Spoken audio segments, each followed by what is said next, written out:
अक्सर हम डरते हैं उन सायों से जो अंधेरे में दिखते हैं, लेकिन क्या आपने कभी सोचा है कि कुछ रूहें अंधेरे में इसलिए नहीं होती कि वो हमें डराना चाहती हैं, बल्कि इसलिए होती हैं क्योंकि वो खुद किसी अधूरे एहसास की तलाश में भटक रही हैं। आज की कहानी सिर्फ रोंगटे खड़े करने वाली एक डरावनी दास्तां नहीं है, बल्कि एक ऐसा सफर है जो आपके दिल की गहराइयों को छू लेगा। जब तक आप इस कहानी के आखिरी मोड़ तक नहीं पहुंचेंगे, आप समझ नहीं पाएंगे कि असल डर क्या है और सच्ची मोहब्बत क्या। तो चलिए रूहों और भावनाओं के इस सफर को शुरू करते हैं। प्रकाश का साया, नीम के पेड़ का रहस्य। गांव के किनारे एक पुराना नीम का पेड़ था। लोग कहते थे रात के ठीक 12 बजे उस पेड़ से किसी के झूलने की चरमराहट सुनाई देती है और कभी कभी एक लड़के की धीमी आवाज, मुझे बचा लो। उस लड़के का नाम था प्रकाश। अधूरी कहानी की शुरुआत। प्रकाश एक सीधा सादा लड़का था, पढ़ाई में ठीक ठाक पर दिल से बहुत संवेदनशील। घर की आर्थिक हालत कमजोर थी। पिता रोज डांटते, स्कूल में दोस्त मजाक उड़ाते। धीरे धीरे प्रकाश अंदर से टूटने लगा। एक दिन उसने अपने सबसे अच्छे दोस्त से कहा, कभी कभी लगता है मैं सबके लिए बोझ हूं। दोस्त ने हंसकर टाल दिया, लेकिन वो हंसी प्रकाश के दिल में तीर की तरह चुभ गई। वो काली रात, बरसात की रात थी। बिजली कड़क रही थी। गांव में हर तरफ अंधेरा था। लोगों ने सुना कि नीम के पेड़ के पास कोई रो रहा है, लेकिन तूफान की आवाज में सब दब गया। अगली सुबह गांव सन्न था। नीम के पेड़ के नीचे चप्पलें पड़ी थीं और हवा में एक अजीब सी ठंडक घुली हुई थी। उस दिन के बाद से वो पेड़ प्रकाश वाला पेड़ कहलाने लगा। अजीब घटनाएं। कुछ दिनों बाद अजीब बातें होने लगीं। रात को पेड़ की डालियां बिना हवा के हिलती। किसी को लगता जैसे पीछे कोई चल रहा है, और जो भी उस पेड़ के पास जाता उसे एक ठंडी फुसफुसाहट सुनाई देती, मैं अभी भी यही हूं। गांव का एक लड़का रोहित हिम्मत करके आधी रात को वहां गया। मोबाइल की टॉर्च ऑन की। अचानक टॉर्च अपने आप बंद हो गई। चारों तरफ सन्नाटा। फिर उसे महसूस हुआ जैसे कोई उसके कंधे पर हाथ रख रहा हो। रोहित के कान में एक धीमी आवाज आई, मैं जाना नहीं चाहता था। रोहित डर के मारे भागा। पीछे मुड़कर देखा तो उसे लगा जैसे पेड़ की डाल पर कोई साया झूल रहा हो। सच का एहसास। कुछ दिन बाद गांव के मंदिर के पुजारी ने कहा, तारांकन, ये आत्मा बदला नहीं चाहती, ये बस अपनी अधूरी बात कहना चाहती है। लोगों ने मिलकर प्रकाश के लिए प्रार्थना की। उसके नाम से गरीब बच्चों को किताबें बांटी गईं। उसके कमरे में रखी पुरानी डायरी पढ़ी गई। डायरी के आखिरी पन्ने पर लिखा था, काश किसी ने एक बार मुझसे पूछा होता, तुम ठीक हो। आखिरी रात। प्रार्थना के बाद उस नीम के पेड़ से आने वाली आवाजें बंद हो गईं। अब वहां सन्नाटा था, लेकिन डर वाला नहीं। लोग कहते हैं प्रकाश की आत्मा को शांति मिल गई, लेकिन आज भी अगर कोई बहुत उदास होकर उस पेड़ के पास खड़ा होता है तो हल्की सी हवा चलती है, जैसे कोई कह रहा हो, तुम अकेले नहीं हो। कहानी का संदेश। कभी भी किसी की चुप्पी को हल्के में मत लो। कई बार जो सबसे ज्यादा मुस्कुराता है वही अंदर से सबसे ज्यादा टूटा होता है। अगर आपके मन में कभी अंधेरे ख्याल आए तो याद रखें, बात करने से रास्ता निकलता है, चुप रहने से नहीं। गांव में अब शांति थी, लेकिन रोहित की रातों की नींद उड़ चुकी थी। उसे बार बार सपने में वही नीम का पेड़ और प्रकाश की धुंधली सी शक्ल दिखाई देती। वो चिल्लाता, रोहित रुकना मत। एक शनिवार की रात जब पूरा गांव गहरी नींद में था, रोहित ने एक बार फिर हिम्मत जुटाई। उसने अपनी जेब में एक पुरानी टॉर्च और प्रकाश की वही पुरानी डायरी रखी जो उसने मंदिर के पुजारी से मांगी थी। आधी रात का सन्नाटा। रात के ठीक 12 बजे रोहित पेड़ के पास पहुंचा। हवा बिल्कुल बंद थी, लेकिन नीम की पत्तियां ऐसे हिल रही थीं जैसे कोई उन्हें अंदर से हिला रहा हो। रोहित ने कांपते हाथों से टॉर्च जलाई। इस बार टॉर्च बंद नहीं हुई, बल्कि उसकी रोशनी पेड़ की जड़ के पास एक ताजा खुदी हुई मिट्टी पर पड़ी। अचानक पेड़ के पीछे से एक साया निकला। रोहित की चीख निकल गई, लेकिन वो साया कोई भूत नहीं, बल्कि गांव का एक दबंग आदमी था, ठाकुर का बेटा विजय। एक भयानक सच। विजय के हाथ में फावड़ा था और उसकी आंखों में खौफ। रोहित समझ गया कि प्रकाश की मौत सिर्फ एक खुदकुशी नहीं थी। रोहित ने अंधेरे में छिपकर देखा कि विजय उस मिट्टी के नीचे से एक छोटा सा लोहे का डिब्बा निकाल रहा था। तभी पूरे जंगल में एक जोरदार चीख गूंजी, वो मेरा है। रोहित ने देखा नीम के पेड़ की डालियां अचानक नीचे की ओर झुकी और विजय को चारों तरफ से जकड़ लिया। विजय छटपटाने लगा, मुझे छोड़ दो प्रकाश, मैं वो पैसे वापस कर दूंगा। प्रकाश का आखिरी संदेश। रोहित अब समझ चुका था, प्रकाश ने खुदकुशी अपनी मर्जी से नहीं की थी, बल्कि विजय ने उसे पैसों के लिए इतना प्रताड़ित किया था कि उसके पास कोई रास्ता नहीं बचा था। रोहित हिम्मत करके बाहर निकला और चिल्लाया, प्रकाश रुक जाओ, इसे कानून की सजा मिलने दो। अचानक सब कुछ शांत हो गया। विजय बेहोश होकर गिर पड़ा। रोहित ने वो लोहे का डिब्बा खोला। उसमें प्रकाश के पिता के इलाज के लिए जमा किए गए पैसे और एक पत्र था जिसे विजय ने छीन लिया था। अंतिम विदाई। अगली सुबह विजय को पुलिस ले गई।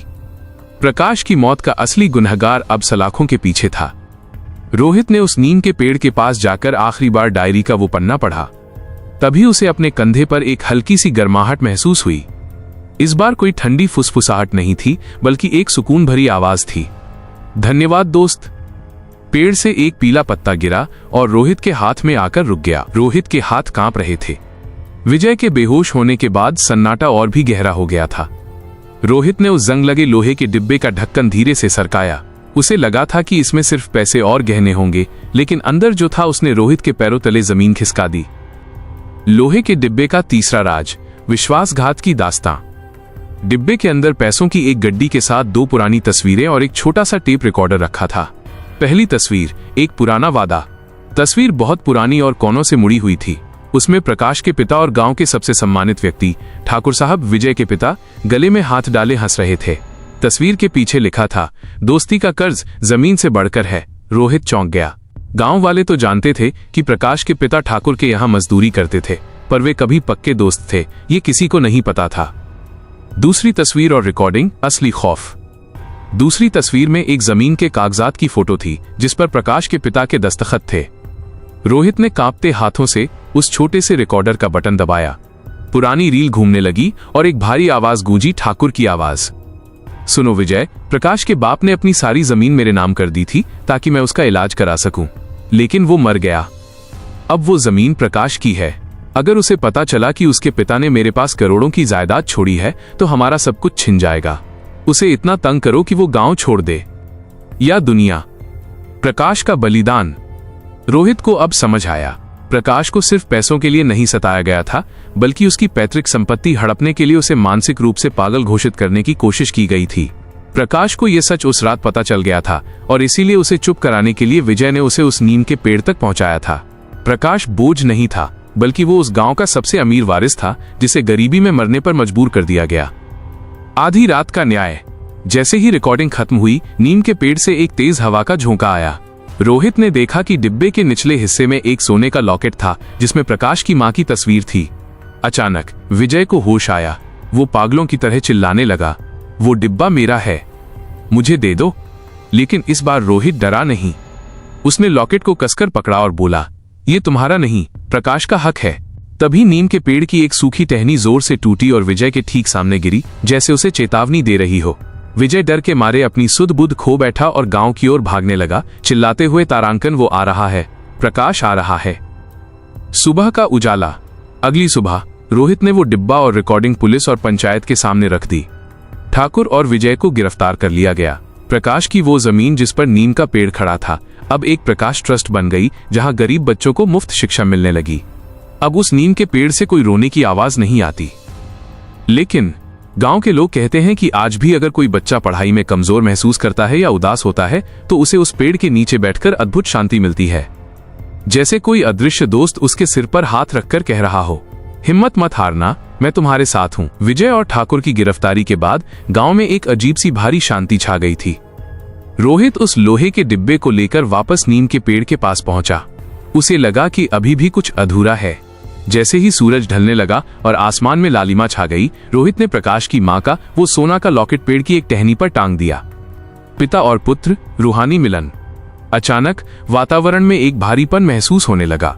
हवा ठंडी हो गई, लेकिन इस बार उसमें डर नहीं बल्कि पुराने चंदन की खुशबू थी।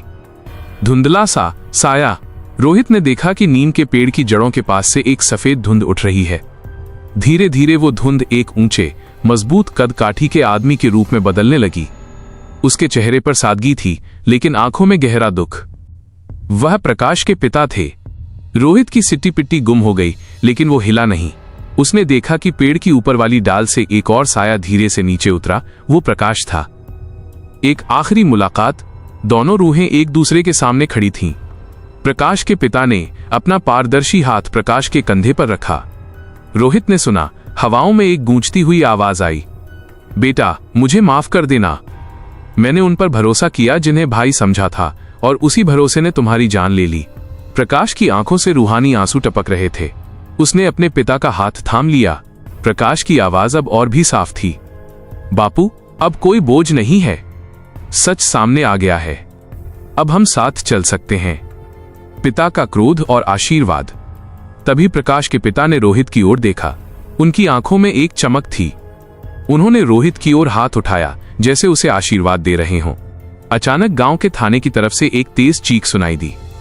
लोग कहते हैं कि उसी वक्त ठाकुर और विजय को अपनी कोठरी में प्रकाश के पिता का साया दिखाई दिया था। उनकी रूह ने गुनहगारों की आंखों में आंखें डालकर उन्हें वो खौफ दिखाया जो प्रकाश ने सहा था। उन दोनों के बाल रातों रात सफेद हो गए, जैसे उन्होंने साक्षात मौत देख ली हो। विदाई की घड़ी। नीम के पेड़ के पास वापस लौटते हुए रोहित ने देखा कि दोनों साए धीरे धीरे पेड़ के तने में समा रहे हैं। लॉकेट जो टहनी पर टंगा था अचानक चमकने लगा और फिर जमीन पर गिर गया। हवा में एक आखिरी फुसफुसाहट गूंजी, अब हम आजाद हैं। अगली सुबह जब रोहित वहां पहुंचा तो वो नीम का पेड़ जो सालों से सूखा और डरावना लगता था अचानक हरा भरा हो गया था। उसमें नई पत्तियां और निबोलियां आ गई थीं। कहानी का अंत। गांव वालों ने उस पेड़ के नीचे प्रकाश और उसके पिता की याद में एक छोटा सा चबूतरा बनाया। अब वहां कोई डर नहीं लगता। लोग कहते हैं कि आज भी अगर कोई सच्चा दोस्त मुसीबत में होता है तो नीम की पत्तियां एक विशेष लय में बजती हैं, जैसे वे कह रही हों, इंसाफ देर से सही पर मिलता जरूर है। कहानी में सब कुछ शांत लग रहा था, लेकिन नियति को कुछ और ही मंजूर था। जैसे ही रोहित वो लॉकेट उठाकर घर की ओर मुड़ने लगा, उसे जमीन पर एक पुरानी चाबी दिखाई दी जो उसी लोहे के डिब्बे के नीचे दबी हुई थी। यहां से कहानी एक ऐसे मोड़ पर मुड़ती है जिसकी कल्पना किसी ने नहीं की थी। नया मोड़, नीम का रक्षक और आखिरी वसीयत। रोहित ने वो चाबी उठाई। वो साधारण पीतल की नहीं, बल्कि उस पर एक सांप का निशान बना हुआ था। तभी पीछे से एक भारी और ठंडी आवाज आई, इसे वहीं छोड़ दो रोहित, ये तुम्हारे लिए नहीं है। रोहित चौंक कर पलटा। वहां गांव का सबसे रहस्यमयी व्यक्ति खड़ा था, काका, जो पिछले 20 सालों से श्मशान के पास एक छोटी सी कुटिया में अकेले रहते थे और कभी किसी से बात नहीं करते थे। काका का सच। काका की आंखें नम थीं। उन्होंने बताया, तारांकन, प्रकाश और उसके पिता तो चले गए, लेकिन वे अकेले नहीं थे। प्रकाश के पिता ने ठाकुर पर भरोसा नहीं किया था, बल्कि उन्होंने अपनी असली वसीयत और गांव के प्राचीन मंदिर का खजाना सुरक्षित रखने के लिए मुझसे वादा लिया था। रोहित की आंखें फटी की फटी रह गईं। काका ने बताया कि वह नीम का पेड़ साधारण नहीं था, वो कुल वृक्ष था। प्रकाश के पूर्वज उस पेड़ की रक्षा करते थे क्योंकि उसकी जड़ों के नीचे गांव की खुशहाली का राज छिपा था। असली विलेन का चेहरा। तभी झाड़ियों से एक साया निकला। वो कोई और नहीं, गांव का नया सरपंच था, जो अब तक बहुत शरीफ बन रहा था।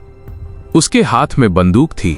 सरपंच मुस्कुराया, तारांकन, वाह काका, आखिर आपने राज उगल ही दिया। मुझे लगा था ठाकुर और विजय ही मेरे रास्ते का कांटा है, उन्हें तो मैंने फंसा दिया। अब बस ये चाबी चाहिए। रोहित को समझ आया कि ठाकुर को जेल भिजवाने के पीछे असली दिमाग सरपंच का था, ताकि वो खुद उस खजाने तक पहुंच सके। नीम का अंतिम न्याय। सरपंच ने रोहित से चाबी छीनने के लिए हाथ बढ़ाया। अचानक पूरा जंगल कांपने लगा। नीम के पेड़ से एक अजीब सी रोशनी निकली। प्रकाश और उसके पिता की आत्माएं फिर से प्रकट हुईं, लेकिन इस बार वे शांत नहीं थीं। उनकी आंखों में अंगारे थे। काका चिल्लाए, रोहित, पेड़ की जड़ को छुओ और कहो, मैं कुल का रक्षक हूं। रोहित ने अपनी पूरी ताकत लगाकर पेड़ के तने को पकड़ लिया। उसी पल पेड़ की जड़ों से सैकड़ों काले सांप बाहर निकलने लगे। सरपंच डर के मारे पीछे हटा, लेकिन जमीन ने उसे पकड़ लिया। पेड़ की डालियों ने सरपंच को हवा में उठा लिया। प्रकाश की आवाज गूंजी, लालच का अंत यहीं होगा। एक नया सवेरा। अगली सुबह सरपंच गांव से गायब था। किसी को नहीं पता वो कहां गया, लेकिन नीम के पेड़ के पास अब वो चाबी गायब थी। उसकी जगह वहां एक छोटा सा सोने का सिक्का पड़ा था, जिस पर गांव का नक्शा बना था। काका ने रोहित के सिर पर हाथ रखा और कहा, तारांकन, प्रकाश ने अपनी विरासत तुम्हें सौंप दी है, अब तुम इस गांव के रक्षक हो। कहानी का रहस्यमयी अंत। अब वो नीम का पेड़ सिर्फ एक पेड़ नहीं, बल्कि गांव की किस्मत का रखवाला बन गया है। रोहित अब उस पेड़ के पास बैठकर बच्चों को कहानियां सुनाता है। लेकिन लोग कहते हैं, आज भी अगर कोई लालची इंसान उस पेड़ के पास जाता है तो उसे पत्तों की सरसराहट में एक ही शब्द सुनाई देता है, सावधान। रोहित के हाथ में वो सोने का सिक्का चमक रहा था। सिक्के पर बना नक्शा साधारण नहीं था। जब सूरज की पहली किरण उस पर पड़ती तो उसमें से एक परछाई निकलती जो सीधे गांव के पुराने शिव मंदिर के खंडहरों की ओर इशारा करती थी। रोहित समझ गया था कि प्रकाश और उसके पूर्वजों ने जिस खजाने की रक्षा की, वो केवल सोना चांदी नहीं, बल्कि गांव की कोई बहुत बड़ी शक्ति थी। खजाने की खोज, प्राचीन मंदिर का रहस्य। रोहित और काका आधी रात को उस पुराने शिव मंदिर पहुंचे। मंदिर बरसों से बंद था और उसके चारों ओर घनी झाड़ियां उगी हुई थीं। एक मंदिर का गुप्त द्वार। नक्शे के अनुसार रोहित ने सोने के सिक्के को मंदिर के नंदी की आंख के पास बने एक खांचे में फिट किया। अचानक एक भारी पत्थर के खिसकने की आवाज आई। गर्भगृह के नीचे एक गुप्त सीढ़ी प्रकट हुई। सीढ़ियां नीचे एक विशाल तहखाने की ओर जा रही थीं। हवा में लोबान और पुरानी किताबों की महक थी। 2 खजाना या कुछ और। तहखाने के बीचों बीच एक बड़ा पत्थर का संदूक रखा था। रोहित ने धड़कते दिल से उसे खोला। उसकी आंखें फटी की फटी रह गईं। वहां सोने की मोहरें तो थीं, लेकिन उनके साथ साथ ताम्रपत्र, कॉपर प्लेट्स और प्राचीन औषधियों के बीज रखे थे। काका ने मुस्कुराते हुए कहा, तारांकन रोहित, असली खजाना ये सोना नहीं है। ये वो प्राचीन ज्ञान है जिससे इस गांव की बीमारियां दूर हो सकती हैं और खेती को फिर से जिंदा किया जा सकता है। 3 प्रकाश की अंतिम उपस्थिति। तभी तहखाने की दीवारों पर प्रकाश की छाया फिर से उभरी। वो मुस्कुरा रहा था। उसने एक ताम्रपत्र की ओर इशारा किया। उस पर लिखा था, ये धन केवल उनका है जो निस्वार्थ भाव से गांव की सेवा करेंगे। जो इसे चुराएगा वो नीम के श्राप से कभी नहीं बचेगा। रोहित ने महसूस किया कि प्रकाश ने उसे ये खजाना इसलिए नहीं सौंपा कि वो अमीर बन जाए, बल्कि इसलिए ताकि वो गांव की गरीबी मिटा सके। एक नया युग, गांव का बदलाव। रोहित ने उस खजाने का एक हिस्सा गांव के स्कूल और अस्पताल बनवाने में लगाया, लेकिन उसने वो ताम्रपत्र और प्राचीन बीज गुप्त रखे ताकि कोई गलत इंसान उन शक्तियों का दुरुपयोग न कर सके। खजाने का रक्षक। आज रोहित गांव का सबसे सम्मानित युवक है। वो अब उस नीम के पेड़ के नीचे बैठकर बच्चों को केवल डरावनी कहानियां नहीं सुनाता, बल्कि ईमानदारी और साहस का पाठ पढ़ाता है। अजीब बात, कहते हैं कि आज भी अगर कोई आधी रात को उस पुराने मंदिर के पास से गुजरता है तो उसे 2 साये प्रकाश और उसके पिता मंदिर की चौखट पर पहरा देते हुए दिखाई देते हैं। वे अब डराते नहीं बल्कि गांव की सुरक्षा करते हैं। कहानी का पूर्ण विराम। प्रकाश की आत्मा को अब पूर्ण शांति मिल चुकी थी। वो जो कभी बोझ समझा जाता था, आज पूरे गांव का मसीहा बन गया था। नीम का वो पेड़ अब केवल प्रकाश वाला पेड़ नहीं, बल्कि अमर नीम कहलाता है। गांव अब खुशहाल था, लेकिन रोहित के मन में एक सवाल अभी भी खटक रहा था। उस प्राचीन ताम्रपत्र कॉपर प्लेट के कोने पर एक अजीब सा निशान बना था, एक आधा कटा हुआ चांद और उसके बीच में एक जलती हुई मशाल। काका ने एक रात रोहित को पास बुलाया और फुसफुसाते हुए कहा, रोहित, खजाना तो मिल गया, लेकिन असली शक्ति अभी भी उस पुराने किले की गुफा में कैद है जहां से हमारे पूर्वज आए थे। यहीं से शुरू होती है रोहित की एक नई और खतरनाक खोज। रोहित की नई खोज, अंधेरी गुफा का रहस्य। गांव से 5 कोस दूर एक पहाड़ी पर एक वीरान किला था जिसे लोग कालगढ़ कहते थे। कहा जाता था कि वहां की गुफाओं में एक ऐसी प्राचीन औषधि का पौधा है जो मरते हुए इंसान को भी जीवन दान दे सकता है। 1 पहाड़ी का सफर। रोहित ने अपने साथ प्रकाश की वही पुरानी डायरी ली, क्योंकि उसे एहसास था कि प्रकाश की रूह अभी भी उसका मार्गदर्शन कर रही है। जैसे ही वो पहाड़ी की चोटी पर पहुंचा, आसमान में काले बादल छा गए। अचानक डायरी के पन्ने अपने आप पलटने लगे और एक नक्शा उभर आया जो पहले कभी वहां नहीं था। नक्शे के अंत में लिखा था, जहां परछाई साथ छोड़ दे वहीं रास्ता मिलेगा। 2 वो रहस्यमयी गुफा। रोहित गुफा के मुहाने पर खड़ा था। अंदर इतना अंधेरा था कि टॉर्च की रोशनी भी जैसे निगल ली जा रही थी। जैसे ही वो अंदर बढ़ा, उसे महसूस हुआ कि उसकी अपनी परछाई दीवार से अलग होकर कहीं गायब हो गई है। तभी उसे एक नीली रोशनी चमकती दिखी। वहां एक छोटा सा पौधा था जिसके पत्ते चांदी की तरह चमक रहे थे। ये वही संजीवनी अंश था जिसके बारे में काका ने बताया था, लेकिन उस पौधे के चारों ओर एक विशाल काला नाग कुंडली मारकर बैठा था। 3 रक्षक या भक्षक। रोहित डर के मारे जम गया। नाग ने अपना फन उठाया, लेकिन उसने हमला नहीं किया। नाग की आंखों में वही चमक थी जो प्रकाश की आंखों में हुआ करती थी। तभी गुफा की दीवारों पर पत्थर की नक्काशी चमकने लगी। रोहित ने देखा कि वहां प्रकाश के पूर्वजों की गाथा लिखी थी। वे नागों के मित्र और रक्षक थे। रोहित ने निडर होकर हाथ आगे बढ़ाया और नाग के सिर पर अपना हाथ रखा। नाग शांत हो गया और उसने रास्ता दे दिया। 4 एक नया राज। भविष्य का दर्पण। पौधे के ठीक पीछे एक प्राचीन दर्पण मिरर लगा था। जब रोहित ने उसमें झांका तो उसे खुद की तस्वीर नहीं दिखी, उसे दिखा आने वाला कल। दर्पण में उसने देखा कि गांव पर एक बड़ी महामारी आने वाली है। रोहित समझ गया कि उसे ये पौधा और ये ज्ञान क्यों मिला है। वो केवल खजाने का मालिक नहीं बल्कि गांव का वैद्य हीलर बनने के लिए चुना गया है। एक नई शुरुआत, प्रकाश आरोग्य धाम। रोहित उस चमत्कारी पौधे का एक हिस्सा लेकर गांव लौटा। उसने गांव में एक औषधालय खोला जहां वो उन प्राचीन बीजों और पौधों से ऐसी दवाइयां बनाने लगा जो शहर के बड़े डॉक्टरों के पास भी नहीं थी। रोहित का नया रूप। अब रोहित केवल एक रक्षक नहीं बल्कि एक सिद्ध पुरुष बन गया था। वो नीम का पेड़ अब और भी विशाल हो गया था और उसकी छांव में बैठकर रोहित बीमारों का इलाज करता था। अजीब मोड़, एक दिन एक बूढ़ा आदमी इलाज कराने आया। जब रोहित ने उसकी नब्ज पकड़ी तो उसे वही चंदन की खुशबू आई। उस बूढ़े ने रोहित के कान में कहा, खोज अभी खत्म नहीं हुई है रोहित, असली लड़ाई तो अब शुरू होगी, क्योंकि शहर के कुछ लालची लोग इस पहाड़ी को खोदने आ रहे हैं। शहर के बड़े भूमाफिया मिस्टर खन्ना अपनी भारी मशीनों और हथियारों से लैस गार्ड्स के साथ गांव की सीमा पर आ धमके। उनका इरादा उस पहाड़ी को डायनामाइट से उड़ाकर वहां एक लग्जरी रिजॉर्ट और फैक्ट्री बनाने का था। उन्हें अंदाजा नहीं था कि उनका सामना सिर्फ एक लड़के से नहीं बल्कि एक प्राचीन विरासत से है। रोहित ने काका और गांव के नौजवानों के साथ मिलकर एक ऐसी योजना बनाई जिसमें बल कम और बुद्धि और रूहानी शक्ति ज्यादा थी। ऑपरेशन नीम की रक्षक, द गार्डियन प्लान। रोहित जानता था कि वो बंदूकों का मुकाबला डंडों से नहीं कर सकता, इसलिए उसने मनोवैज्ञानिक और रूहानी युद्ध, साइकोलॉजिकल और स्पिरिचुअल वॉरफेयर का सहारा लिया। एक, भूल भुलैया और धुंध का जाल। जैसे ही खन्ना की गाड़ियां पहाड़ी की ओर बढ़ीं, रोहित ने उस प्राचीन गुफा से लाई गई विशेष जड़ी बूटियों को नीम की सूखी लकड़ियों के साथ जला दिया। उससे निकलने वाला धुआं इतना घना और भ्रम पैदा करने वाला था कि ड्राइवरों को रास्ता दिखना बंद हो गया। उन्हें लगा कि सड़कें गोल गोल घूम रही हैं। 2, बोलते पेड़ की दहशत। रोहित ने गांव के बच्चों और युवाओं को पेड़ों के पीछे छिपा दिया। उन्होंने पुराने रिकॉर्डर और पीतल के बर्तनों का इस्तेमाल करके ऐसी आवाजें निकाली जैसे कोई रो रहा हो। अचानक खन्ना के वॉकी टॉकी पर एक भारी आवाज गूंजी, वही आवाज जो सालों पहले प्रकाश के पिता की थी। ये जमीन तुम्हारी कब्र बनेगी, वापस जाओ। खन्ना के गार्ड्स थर थर कांपने लगे। उन्हें लगा कि पूरा जंगल ही उनसे बात कर रहा है।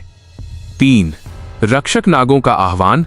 जब खन्ना खुद हाथ में पिस्तौल लेकर आगे बढ़ा तो रोहित ने उस प्राचीन सिक्के को जमीन पर रखा और एक विशेष मंत्र पढ़ा जो उसने ताम्रपत्र से सीखा था। देखते ही देखते झाड़ियों से सैकड़ों काले नाग बाहर निकल आए। उन्होंने मशीनों के टायरों को घेर लिया।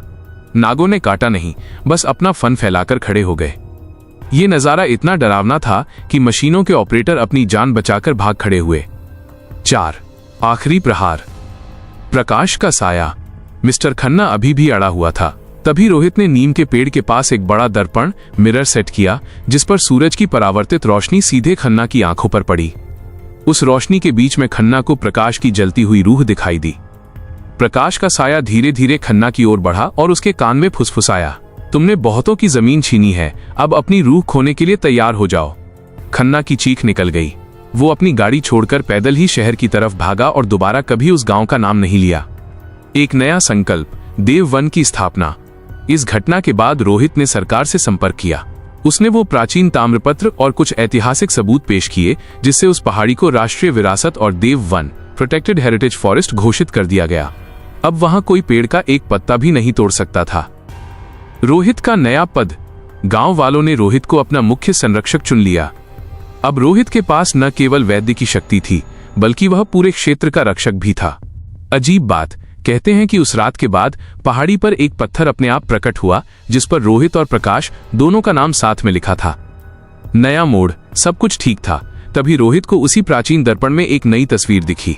उसमें एक छोटी बच्ची रो रही थी जिसके गले में बिल्कुल वैसा ही लॉकेट था जैसा प्रकाश की मां का था।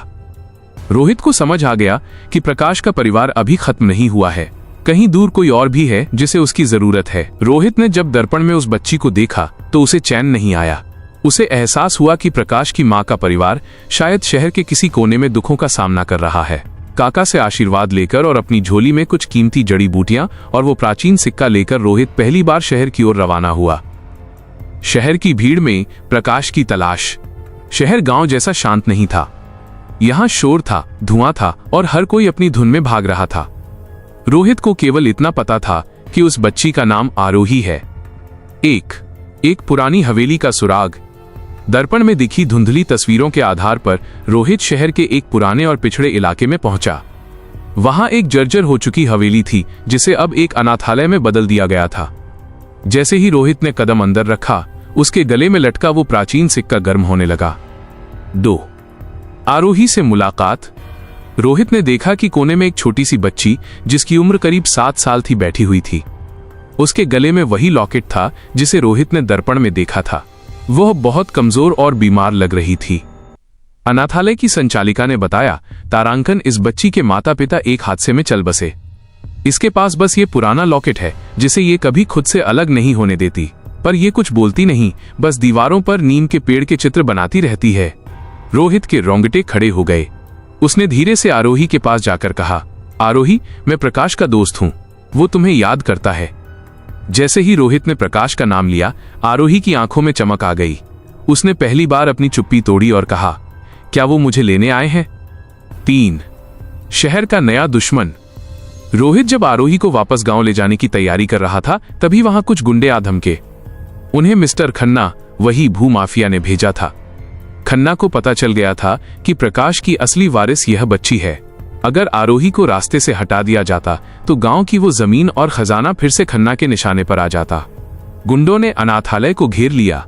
उनके पास हथियार थे और वे रोहित को खत्म करने के लिए तैयार थे। 4 शहर में नीम की शक्ति। रोहित ने अपनी झोली से नीम के सूखे पत्तों का चूर्ण निकाला और उसे हवा में फूंक दिया। साथ ही उसने वो प्राचीन मंत्र दोहराया। अचानक शहर की उस तपती दोपहर में भी अनाथालय के आंगन में लगे एक सूखे पेड़ में नई जान आ गई। हवा इतनी तेज चली कि गुंडे अपनी आंखों से कुछ देख नहीं पा रहे थे। तभी उन्हें अपने चारों ओर प्रकाश और उसके पिता के धुंधले साए दिखाई देने लगे। गुंडे चिल्लाते हुए भागे, तारांकन भूत, यहां तो रूहों का पहरा है। 5 गांव वापसी। रोहित ने सुरक्षित रूप से आरोही को वहां से निकाला। जब वे गांव वापस पहुंचे तो पूरा गांव उनके स्वागत के लिए खड़ा था। जैसे ही आरोही ने उस विशाल नीम के पेड़ को देखा, वो दौड़कर उससे लिपट गई। अजीब चमत्कार हुआ। जैसे ही आरोही ने पेड़ को छुआ, वो जो सालों से बीमार थी एकदम स्वस्थ हो गई। पेड़ की पत्तियां सुनहरी चमकने लगीं। नया भविष्य, आरोही और रक्षक। रोहित ने तय किया कि वो अब आरोही को अपनी छोटी बहन की तरह पालेगा। आरोही में भी प्रकाश जैसी ही अद्भुत शक्तियां दिखने लगी थीं। वो पौधों से बात कर सकती थी और पक्षियों की भाषा समझ सकती थी। अब वो नीम का पेड़ केवल एक स्मारक नहीं था, बल्कि आरोही और रोहित का घर बन गया था। प्रकाश की आत्मा को अब सबसे बड़ा सुकून मिला था, क्योंकि उसका वंश अब सुरक्षित और खुशहाल था। कहानी का सुखद अंत। गांव अब एक स्वर्ग बन चुका था। रोहित और आरोही मिलकर उस प्राचीन ज्ञान की रक्षा करते रहे, लेकिन एक रहस्य अभी भी बाकी था। एक रात आरोही ने रोहित से पूछा, भैया, क्या आपने कभी सोचा कि उस लॉकेट के अंदर क्या लिखा है? रोहित ने लॉकेट खोला। उसमें एक छोटी सी चिट्ठी थी जिस पर लिखा था, खजाना जमीन में नहीं, खून के रिश्तों और वफादारी में होता है। रक्षक वही है जो हारना जानता हो। आरोही के गांव आने के बाद से ही फिजाओं में एक अलग तरह की ऊर्जा महसूस होने लगी थी। रोहित ने देखा कि आरोही अक्सर उस पुराने नीम के पेड़ के पास बैठकर मिट्टी में अपनी छोटी उंगलियों से कुछ आकृतियां बनाती और धीमी आवाज में गुनगुनाती रहती थी। एक समय ऐसा आया जब गांव पर एक भीषण विपदा आन पड़ी और तभी आरोही का वो महाचमत्कार सामने आया। आरोही का चमत्कार, धरती का पुनर्जन्म। उस साल गांव में भयानक सूखा पड़ा। महीनों तक बारिश की एक बूंद नहीं गिरी। कुएं सूख गए, नदियां धूल उड़ाने लगीं और मवेशी प्यास से दम तोड़ने लगे। गांव वाले परेशान होकर पलायन, गांव छोड़ने की सोचने लगे। 1 आरोही की पुकार। रोहित ने देखा कि आरोही उस सूखे पड़ चुके नीम के पेड़ की जड़ के पास बैठकर रो रही थी। उसने रोहित से कहा, तारांकन भैया, पेड़ प्यासा है। अगर ये सूख गया तो प्रकाश भैया का साया भी हमेशा के लिए चला जाएगा। तभी आरोही ने वो प्राचीन सिक्का हाथ में लिया और उसे पेड़ की जड़ के नीचे मिट्टी में गाड़ दिया। उसने आंखें बंद की और एक ऐसी धुन गुनगुनाने लगी जो इंसानी भाषा की नहीं, बल्कि प्रकृति की संगीत जैसी लग रही थी। 2 सूखी जड़ों से फूटा अमृत। जैसे ही आरोही ने मिट्टी पर अपना हाथ रखा, एक जोरदार कंपन हुआ। नीम के पेड़ के तने से नीली रोशनी निकलने लगी। अचानक पेड़ की सूखी जड़ों के बीच से पानी की एक पतली धारा फूट पड़ी। गांव वाले चकित रह गए। वो साधारण पानी नहीं था, वो अमृत जल था। जहां जहां वो पानी बहकर जा रहा था, सूखी जमीन पल भर में हरी भरी घास से ढक गई। सूखे हुए कुएं फिर से लबालब भर गए। 3 दिव्य वन का निर्माण। आरोही ने इशारा किया और देखते ही देखते उस एक नीम के पेड़ के आसपास सैकड़ों नए पौधे मिट्टी से अपने आप बाहर निकलने लगे। महज एक रात में वो बंजर इलाका एक घने और फलदार जंगल में बदल गया। आरोही का सबसे बड़ा चमत्कार ये था कि उसने मौसम को बदल दिया था। गांव के ऊपर काले घने बादल छा गए और सिर्फ उसी गांव की सीमा के भीतर मूसलाधार बारिश होने लगी। 4 प्रकाश का अंतिम दर्शन। बारिश की उस धुंध में पूरे गांव ने देखा कि नीम के पेड़ की चोटी पर प्रकाश और उसके पिता खड़े थे। वे मुस्कुरा रहे थे। उन्होंने आरोही की ओर अपना हाथ उठाया, जैसे वे उसे अपनी सारी शक्तियां सौंप रहे हों। प्रकाश की आवाज हवाओं में गूंजी, अब मैं शांत हूं। मेरा वंश, मेरी जमीन और मेरा गांव अब सुरक्षित हाथों में है। उस पल के बाद प्रकाश का साया हमेशा के लिए विलीन हो गया, क्योंकि उसकी अधूरी इच्छा अपने परिवार को खुशहाल देखना पूरी हो चुकी थी। उपसंहार। एक नई देवी की कहानी। गांव वालों के लिए अब आरोही कोई साधारण बच्ची नहीं थी। वे उसे नीम की देवी मानने लगे। रोहित और आरोही ने मिलकर उस गांव को एक ऐसी जगह बना दिया जहां न कभी बीमारी आती थी और न कभी गरीबी। रोहित अब रक्षक से गुरु बन गया था, जो आरोही को उस प्राचीन ज्ञान का अभ्यास कराता था। आखिरी दृश्य। आज भी अगर आप उस गांव में जाएं तो आपको वो विशाल नीम का पेड़ मिलेगा जिसकी पत्तियां कभी नहीं झड़ती। उस पेड़ के नीचे एक छोटी सी लड़की आरोही और एक युवक रोहित बैठे मिलते हैं।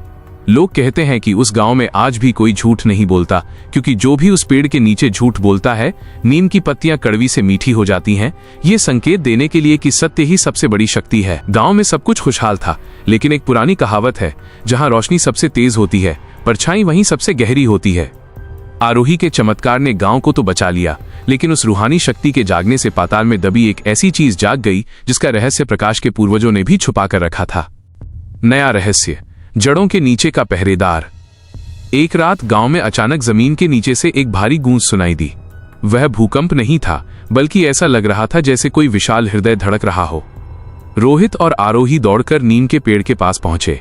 वहां उन्होंने देखा कि नीम के पेड़ की जड़ों ने जमीन को फाड़ दिया है और नीचे एक काला पत्थर का दरवाजा दिखाई दे रहा है, जिस पर अजीबोगरीब आकृतियां बनी थीं। 1 काका की अंतिम चेतावनी। काका, जो अब बहुत वृद्ध हो चुके थे, लाठी टेकते हुए वहां आए। उनकी आंखों में खौफ था। उन्होंने कांपती आवाज में कहा, रोहित, इस दरवाजे को कभी नहीं खुलना चाहिए था। प्रकाश के पूर्वजों ने नीम का पेड़ यहां इसलिए लगाया था ताकि इसकी जड़ें इस दरवाजे को जकड़ कर रखें। ये अंधेरे का द्वार है। 2 वो जो कैद था। रहस्य ये था कि सदियों पहले गांव में एक तांत्रिक ने अपनी शक्तियों के लालच में प्रकृति को नष्ट करने की कोशिश की थी। उसे हराने के बाद पूर्वजों ने उसे और उसकी काली विद्या को इसी नीम के नीचे जिंदा दफन कर दिया था। आरोही के अमृत जल ने जहां जीवन दिया, वहीं उस जल की कुछ बूंदें गहराई में जाकर उस तांत्रिक की समाधि पर भी गिर गईं, जिससे वो काली रूह फिर से जाग उठी। 3 साये का हमला। अचानक उस काली दरार से काला धुआं निकलने लगा। वो धुआं धीरे धीरे गांव के पशुओं और लोगों की परछाई चुराने लगा। जिसकी परछाई चोरी हो जाती, वो पत्थर की तरह जड़ हो जाता। देखते ही देखते आधे गांव वाले बेजान पुतले बन गए। रोहित ने अपनी तलवार उठाई और आरोही ने अपनी शक्तियां, लेकिन वह काली रूह अदृश्य थी। उसे चोट पहुंचाना नामुमकिन था। 4 प्रकाश की डायरी का आखिरी पन्ना। रोहित ने घबराहट में प्रकाश की डायरी निकाली। उसने देखा कि डायरी का सबसे आखिरी पन्ना, जो पहले खाली था, अब खून जैसे लाल अक्षरों से भर रहा था। उस पर प्रकाश की लिखावट में लिखा था, जब अंधेरा जड़ों से निकले तो बलिदान मांगेगा। रक्षक को अपनी सबसे प्रिय चीज छोड़नी होगी। 5 रोहित का कड़ा फैसला। रोहित को लगा कि उसे अपनी जान देनी होगी। वो दरवाजे की ओर बढ़ा, लेकिन तभी आरोही ने उसका हाथ पकड़ लिया। उसकी आंखों में एक अजीब सी समझदारी थी। आरोही बोली, भैया, बलिदान जान का नहीं, शक्ति का मांग रहा है। आरोही ने उस प्राचीन सिक्के को, जो उसकी सारी शक्तियों का स्रोत था, उस काली दरार के अंदर फेंक दिया। जैसे ही सिक्का नीचे गिरा, एक तेज धमाका हुआ। आरोही की आंखों की दिव्य चमक चली गई। वो अब एक साधारण बच्ची बन गई थी, लेकिन उस त्याग से वो काला दरवाजा हमेशा के लिए सील हो गया। रहस्य का अंतः साधारण ही असाधारण है। काली रूह वापस मिट्टी में दफन हो गई। गांव वाले जो पत्थर बन गए थे, फिर से जीवित हो उठे। असली मोड़। जब सब शांत हुआ तो रोहित ने देखा कि आरोही अब पौधों से बात नहीं कर पा रही थी।